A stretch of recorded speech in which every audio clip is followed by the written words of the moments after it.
बोलिए श्री स्वामी समर्थ महाराज की जय। अक्कलकोट के स्वामी समर्थ। अक्कलकोट सोलापुर का एक शहर है और स्वामी समर्थ महाराज के लिए प्रसिद्ध एक प्रमुख तीर्थ स्थल है। वे 19वीं सदी के एक संत थे। अक्कलकोट में स्थित स्वामी समर्थ महाराज मंदिर को बरगद के पेड़ के नाम से भी जाना जाता है। स्वामी समर्थ महाराज मंदिर अक्कलकोट अन्य मंदिरों से थोड़ा अलग है। यहाँ पर पवित्र बरगद के पेड़ को देख सकते हैं, जिसके नीचे स्वामी जी ने 20 वर्षों से अधिक वर्ष बिताए। भक्त उन्हें भगवान दत्तात्रेय का रूप भी मानते हैं और उनका एक मंत्र जो भक्तों को जीवन में आगे बढ़ने की प्रेरणा देता है। मराठी में कहते हैं कि भिऊ नकोस, मैं तुझा पाठीशी है, मतलब कि तुम डरो मत, मैं हमेशा तुम्हारे साथ खड़ा हूं, तुम्हारे पीछे खड़ा हूं, तुम्हें कहीं गिरने नहीं दूंगा। बस यही भक्तों की हिम्मत बढ़ जाती है और वो अपने जीवन के पथ पर अग्रसर होते हैं, उनका नाम स्मरण करके, स्वामी समर्थ महाराज की जय करके। कहते हैं कि नृसिंह सरस्वती श्री शैल्य यात्रा के कारण करदली वन में अदृश्य हुए। इसी वन में वे 300 वर्ष प्रगाढ़ समाधि अवस्था में थे। तभी उनके दिव्य शरीर के चारों ओर चींटियों ने भयंकर बांबी निर्माण किया। उस जंगल में एक दिन एक लक्कड़हारे की कुल्हाड़ी गलती से बांबी पर गिरी तथा श्री स्वामी बांबी से बाहर आए।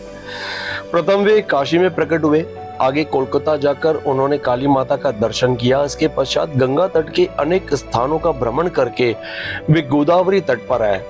वहां से हैदराबाद होते हुए 12 वर्षों तक वे मंगलवेढ़ा रहे। तदुपरांत पंढरपुर, मोहोड़, सोलापुर मार्ग से अक्कलकोट आए और वहां पर उनका निवास अंत तक अर्थात शके 1800 तक था। दत्त संप्रदाय में श्रीपाद, श्री वल्लभ तथा नृसिंह सरस्वती दत्तात्रेय के पहले तथा दूसरे अवतार माने जाते हैं।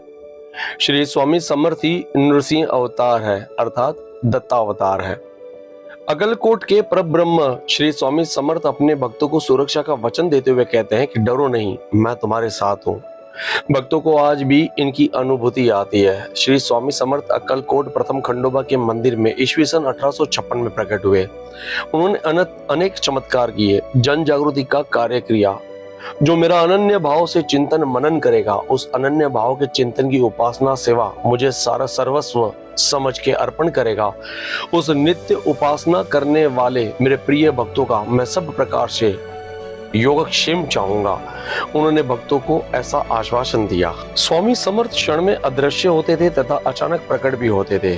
स्वामी गिरनार पर्वत पर अदृश्य हुए तथा दूसरे ही क्षण आंबे जोगाई में प्रकट हुए। हरिद्वार से काठेवाड़ के जीविक क्षेत्र स्थित नारायण सरोवर के बीचों बीच सहजासन में बैठे दिखाई दिए। तदुपरांत भक्तों ने उन्हें पंढरपुर की भीमा नदी की बाढ़ में चलते हुए देखा। स्वामी जी ने मंगलवेढ़ा स्थित बसप्पा का दारिद्र्य नष्ट किया, उसके लिए सर्पों को सुवर्ण में बदल दिया। उस गांव के बापाजी भट्ट नाम के ब्राह्मण गृहस्थ का सूखा कुआं पानी से भर दिया। पंडित नाम के अंधे ब्राह्मण के नेत्र की ज्योति वापस लाई। स्वामी समर्थ ने ये सारे चमत्कार लोगों में भक्ति मार्ग की जागृति लाने हेतु देखा है। संत लोगों के कल्याण हेतु, लोगों के भाव हेतु तथा लोगों के आत्मिक एवं पारमार्थिक ऐश्वर्य हेतु तथा दूसरों के सुख में सुख मानने वाले होते हैं। एक कहानी यह भी है कि एक बार स्वामी समर्थ के दर्शन हेतु अक्कलकोट के महाराज मालोजी राजे हाथी पर बैठकर आए थे। उन्होंने जब स्वामी समर्थ के चरणों पर मस्तक रखा तो स्वामी जी ने मालोजी राजे के गाल पर एक तमाचा जड़ दिया था तथा कहा, तुम्हारा बड़प्पन तुम्हारे घर में, उसका यहाँ क्या काम, हम ऐसे बहुत से राजा बनाते हैं। तब से मालोजी राजे स्वामी समर्थ के दर्शन हेतु पैदल ही आते थे। अक्कलकोट में मोरोबा कुलकर्णी नाम का एक स्वामी भक्त था। उसके आंगन में श्री स्वामी समर्थ अपने सेवकों समेत सोए थे। मोरोबा की पत्नी को रात के समय पेट में पीड़ा आरंभ हुई। उसे असह्य यातनाएं होने लगी। वो कुएं में जान देने के लिए निकली। स्वामी समर्थ एकदम जाग गए तथा सेवकों से कहा, अरे कुएं में कौन जान दे रहा है, देखो उसे मेरे पास ले आओ। सेवक कुएं के पास गए तो मोरोबा की पत्नी कुएं में कूदने की स्थिति में दिखी। वे उसे लेकर स्वामी समर्थ के समक्ष आए। स्वामी जी ने उसकी ओर कृपा दृष्टि से देखा और तभी से उसके पेट की सारी पीड़ा समाप्त हो गई। ऐसे तो कई सारे अनगिनत चमत्कार आज भी हो रहे हैं। संपूर्ण दुनिया में स्वामी समर्थ को मानने वाले उनके भक्त, उनके अनुयायी आज भी निरंतर स्वामी समर्थ का नाम जाप करके अपने जीवन को धन्य धन्य बना रहे हैं। आप भी अगर कभी इस तरफ आना चाहो, यानी कि स्वामी जी के दर्शन के लिए आना चाहो, तो इसके लिए सबसे पहले हवाई मार्ग से मैं आपको बता दूं, अक्कलकोट स्वामी समर्थ महाराज के मंदिर के निकटतम का हवाई अड्डा सांबरे हवाई अड्डा है, जो इस मंदिर से 265 किलोमीटर की दूरी पर है। यहाँ से आप स्थानीय परिवहन सेवाओं, टैक्सी का उपयोग करके आसानी से इस मंदिर तक पहुंच सकते हैं। अगर आप रेल मार्ग से यहाँ पर आना चाहते हैं, अक्कलकोट स्वामी समर्थ महाराज मंदिर के निकटतम जो रेलवे स्टेशन है, अक्कलकोट रेलवे स्टेशन है, जो इस मंदिर से कुछ किलोमीटर की दूरी पर है। यहाँ से आप स्थानीय परिवहन सेवाओं, टैक्सी या रिक्शा का उपयोग करके इस मंदिर तक पहुंच सकते हैं। सड़क मार्ग से अगर आप इस मंदिर तक आना चाहते हैं तो इस मंदिर की सड़कें देश के अन्य शहरों से अच्छी तरह से जुड़ी हुई हैं, इसलिए आप देश के किसी भी हिस्से से अपने वाहन या किसी भी सार्वजनिक बस या टैक्सी द्वारा आसानी से इस मंदिर तक पहुंच सकते हैं। श्री स्वामी समर्थ महाराज के मंदिर के इतिहास के बारे में कहा जाता है कि वर्ष 1856 में चित्तोपंत टोल ने स्वामी समर्थ को अक्कलकोट आमंत्रित किया। तब से स्वामी जी लगभग 22 वर्षों तक शहर की सीमा पर रहने लगे। वे अपने अनुयायी चोलप्पा के घर में रहते थे, जहां वर्तमान में उनका मंदिर स्थित है। लोगों का मानना था कि स्वामी जी के पास कुछ आध्यात्मिक शक्तियां थी। उन्होंने अविश्वसनीय तरीके से कई लोगों के साथ न्याय किया। इससे चकित होकर कई लोग उनके अनुयायी, उनके भक्त बन गए और आज भी देखने को मिलता है कि निरंतर उनके भक्त जो है वो दिन प्रतिदिन बढ़ते जा रहे हैं, क्योंकि ये तो श्रद्धा का विषय है। जन कल्याण हेतु संत एक अवतार लेते हैं, अवतार प्रकट होते हैं और प्रकट होने के बाद जैसे कार्य परिपूर्ण होता है, इस संसार का परित्याग करके चले जाते हैं। उनका शरीर तो चला जाता है वो, लेकिन वो निरंतर हमारे साथ ही रहते हैं। हिंदू पंचांग के अनुसार हर साल चैत्र मास के शुक्ल पक्ष की द्वितीय तिथि को श्री स्वामी समर्थ महाराज का प्रकट दिन मनाया जाता है और इस दिन इस मंदिर के अंदर रंग बिरंगी रोशनी सजाई जाती है और साथ ही साथ खुशबूदार बहुत सारे फूलों से मंदिर को श्रृंगार किया जाता है। और इस वक्त हम लोग वहां पर हैं जहां पर स्वामी समर्थ बहुत ज्यादा वक्त बिताया करते थे।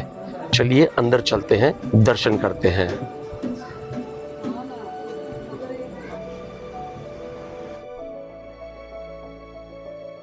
श्री स्वामी समर्थ महाराज सब अक्कलकोट में पहली बार जब भी आए थे तो पित्तल का जो कोने में चिलिम जो दिखता है, वो चिलिम खाली चिलिम मोहम्मद रसूलदार इन्होंने दिया था महाराज जी का चेष्टा करने के लिए।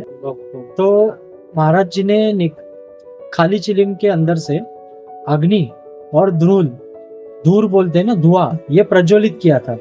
तो उन्होंने फिर महाराज जी का क्षमा मांगा और उनको ये कफनी दिया था। कफनी में आप देख सकते हैं मुस्लिम थे, इसके कारण चंद्र, सितारे और उनकी उर्दू भाषा ये लिखा हुआ सारा सब कुछ यहाँ पे दिख सकता है और उसके साथ साथ रुद्राक्ष की माला भी है।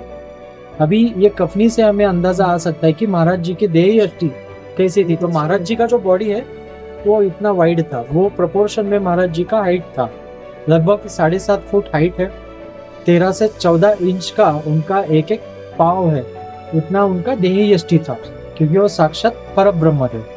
अभी पुराने जमाने में घोड़ा गाड़ी कुछ नहीं था, तो इसके लिए वो जमाने में पालकी जाती थी।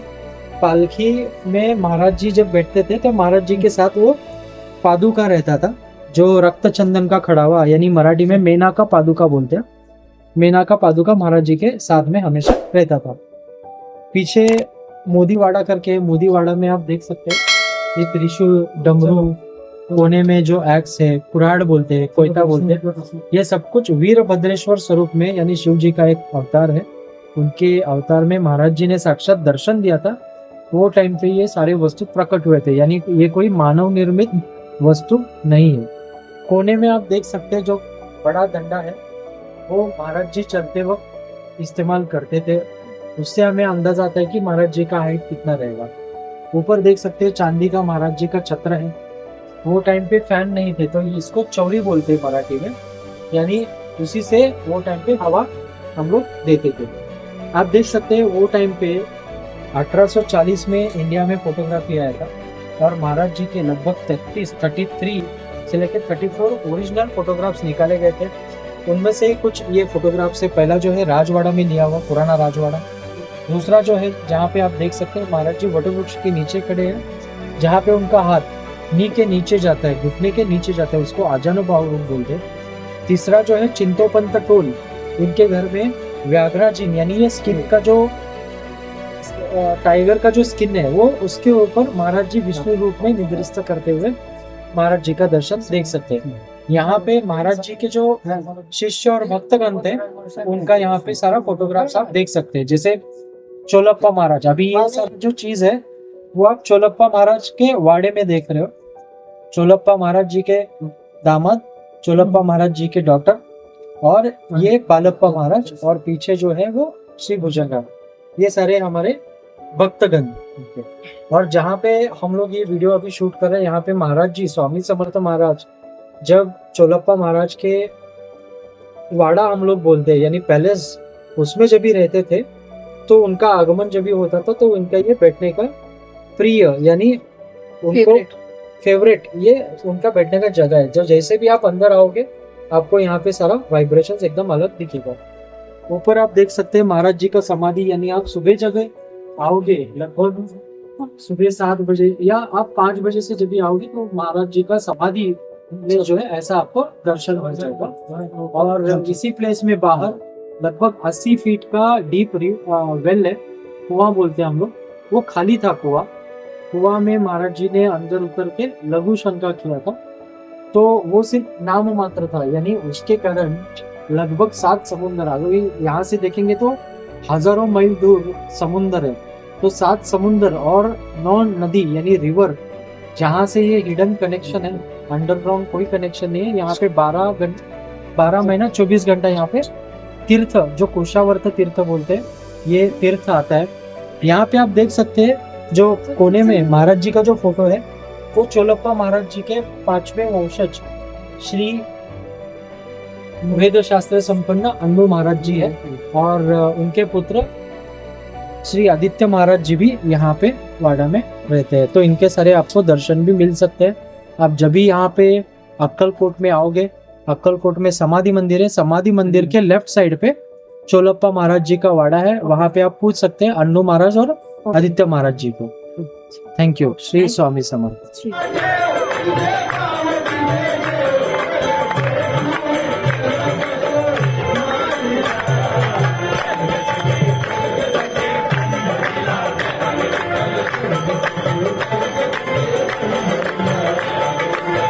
बहुत ही पावन और पवित्र स्थान, जहाँ पर कुछ भजन का भी आनंद लिया। मराठी में बहुत सारे अभ्यंग, बहुत सारे भजन ऐसे हैं जिनको सुनने के बाद मन जो है वो सच में प्रभु की भक्ति में लीन हो जाता है। फिलहाल अक्कलकोट स्वामी समर्थ महाराज के मंदिर का जो समय है वो मैं आपको बता देता हूँ। अक्कलकोट स्वामी समर्थ महाराज मंदिर सुबह 5 बजे खुल जाता है और रात के 10 बजे बंद हो जाता है। काकड़ आरती सुबह 5 बजे शुरू होती है। अभिषेक पूजा सुबह 7 बजे से 11 बजे तक होती है।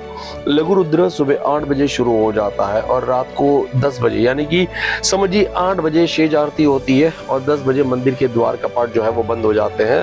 और जहाँ भी वट वृक्ष है जिसके नीचे स्वामी समर्थ महाराज बैठा करते थे, उसके सामने ही प्रसादालय है, तो आप वहां पर जाकर फ्री में प्रसाद ग्रहण कर सकते हो, यानी प्रसाद ले सकते हो। फिलहाल हम आगे बढ़ते हैं और आपसे भी अनुरोध करते हैं, आप भी कभी आना चाहते हैं तो इस तरफ जरूर आइएगा। स्वामी समर्थ महाराज की जय। श्री स्वामी समर्थ महाराज, उनकी जो समाधि है, समाधि मंदिर के बाहर हम लोग खड़े हैं और एक नहीं कुछ दोस्त मिल गए हैं। और ये जो मेरे पीछे आप देख पा रहे हो, जो मंदिर का बाहर का हिस्सा है और बहुत ही खूबसूरत है, बहुत ही सुंदर है। और फिलहाल एक्टिव नहीं हुआ भाई, आप कहाँ रहते हो? अक्कलकोट में रहते हो? यहाँ पे वो वट वृक्ष जो है जहाँ पे प्रकट हुए थे स्वामी जी, क्या और यहाँ पे ये जो जगह है वो क्या है? स्वामी समर्थ का समाधि मंदिर। भाई इतिहास क्या है? इतिहास तो जितना मेरे जानकारी में है जी, उतना मैं बता सकता हूँ जी, मैं क्या मैं रहने वाला मुंबई को। ओके, तो मेरे डैड और मम्मी एक्सपायर हुए करके मैं यहाँ शिफ्ट हुआ। ओके। क्या मेरी जगह है, 5 लोग रखते थे यहाँ जगह, उसमें मैं यहाँ ड्राइवरिंग वगैरह करता हूँ, ऑटो रिक्शा चलता हूँ। मेरे मन में भावना होता है नहीं, और जो कस्टमर होते हैं उनको भी संभाल तो भाई आपका नाम और नंबर दे दीजिए, क्योंकि यहाँ पे जो भी कोई आएगा उनको ऑटो पे लगेगा ही। तो भाई जो भी ये वीडियो देख रहे हैं तो इनका नंबर आप ले लीजिएगा, नोट डाउन कर लीजिएगा। जी, और अगर आपको ऑटो चाहिए तो बहुत ही रीजनेबल रेट पे और सही जगह पर घुमाएंगे, ऐसे नहीं कि कहीं पे भी घुमा दो। क्या नाम है भाई आपका? मेरा नाम राहुल महादेव चौहान है राहुल महादेव चौहान। और मेरा मोबाइल नंबर है 8855 और ये मिस्टर चौहान का नंबर है। अब जब कभी अक्कलकोट वगैरह आते हो तो प्लीज इनसे संपर्क करिएगा। श्री स्वामी समर्थ महाराज की जय। और ये देखिए कुछ और हमारे दोस्त हैं। और कहाँ से नाम है? बॉम्बे से संबरनाथ में रहते हैं। अंबरनाथ, मतलब मेरे ख्याल से कोई 3-4 हजार पुराना शिव जी का मंदिर है। Yes, वहाँ पे अगर आप मुंबई आते हो और अंबरनाथ जाते हो, अंबरनाथ वो नहीं जो कश्मीर साइड है, मुंबई में भी एक अंबरनाथ है जहाँ पे भोले बाबा का एक मंदिर है। प्राचीन शिव कितने साल पुराना होगा? 21 साल में। आज इस वक्त यहाँ पे कैसे आना होगा? एक्चुअली हम लोग स्वामी जो आज मैं खड़ी हूँ, जो भी मेरी प्रोग्रेस है, मेरे बच्चे हैं सब, वो स्वामी जी के मार्ग से ही मिले हैं। जैसे महाराष्ट्र में बहुत सारे ऐसे धार्मिक स्थान है जहाँ पे हम लोग जाते हैं। भारतवर्ष जो है वो पवित्र भूमि इसलिए कही जाती है क्योंकि देवी और देवता इतने सारे हैं, इतने सारे धार्मिक स्थान है कि मुझे लगता है कि पूरा आयुष्य कम पड़ जाएगा। लेकिन अगर आप महाराष्ट्र में आते हो, पुणे आते हो, पुणे से करीब करीब 4 घंटे का रास्ता है। स्वामी जी का एक टैगलाइन है मराठी में, भिऊ नकोस मी तुझ्या पाठीशी है। दैट मीन्स कि आप डरिए मत, मैं आपके पीछे खड़ा हूँ। तो फिलहाल हमारे चैनल को अगर आपने सब्सक्राइब नहीं किया तो प्लीज हमारे चैनल को लाइक शेयर सब्सक्राइब करिएगा और कमेंट जरूर करके बताइएगा कि आपको हमारे जो वीडियोस है वो कैसे लगे। नेहा और करण चैनल राइट 02 कौन सा चैनल है? राइट 02 राइट है, जरूर सब्सक्राइब करिए। Thank you. So much.